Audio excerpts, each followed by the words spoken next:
রাসূল সাল্লাল্লাহু আলাইহি ওয়াসাল্লাম একটা স্বপ্নে দেখলেন যে তিনি ওনাকে দুধ দেয়া হয়েছে, বাটিতে দুধ খাচ্ছেন, পরে আঙ্গুলের ফাঁক থেকে দুধ বেরোচ্ছে। এই সামান্য একটু দুধ রাসূল সাল্লাল্লাহু আলাইহি ওয়াসাল্লাম ওমরে ফারুককে দিলেন।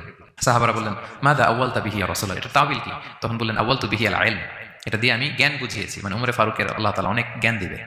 স্বপ্নে কেউ দুধ খাচ্ছেন, এটা আপনার জ্ঞানের প্রতীক। রাসূল সাল্লাল্লাহু আলাইহি ওয়াসাল্লাম স্বপ্নে দেখলেন লোকজন দাঁড়ানো, কারো গায়ের জামা এতটুকু, কারো এতটুকু, কারো হাঁটু পর্যন্ত, আর ওমরে ফারুক জামা একেবারে টেনে হিচড়ে যাচ্ছে।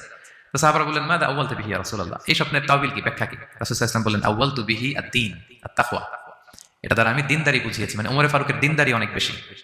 স্বপ্নে কেউ ছোট জামা দেখলে তার দিনদারি কমতেছে, এটার একটা আলাম। রাসূল সাল্লাল্লাহু আলাইহি ওয়াসাল্লাম ফজরের সালাতের পরে মসজিদে নববীতে সালাম ফিরিয়ে সাহাবাদের দিকে মুখ ফিরিয়ে বসতেন, তাসবিহ পড়তেন, এরপর জিজ্ঞেস করতেন, হাল রাআ আহাদুম মিনকুম আল বারিহাতা রুইয়া, গত রাতে কেউ কোনো স্বপ্ন টপ্ন দেখেছো নাকি?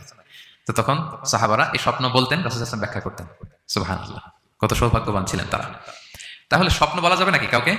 না। খুবই শুভাকাঙ্ক্ষী, আপনার একেবারে ক্লোজ ফ্রেন্ড, তাকে বলতে পারেন। আর অনেক বড় আলেম, যিনি ভালো ব্যাখ্যা করতে পারবেন, আপনাকে গাইড করতে পারবেন, তাকে বলবেন। এছাড়া বলা যাবে না। আর খারাপ স্বপ্ন তো বলাই যাবে, আল্লাহ তাআলার কাছে পানা চাইতে হবে। তাহলে ঘুমিয়ে ঘুমিয়ে যেটা দেখি, এটা কারোর কাছে বলা যাবে না।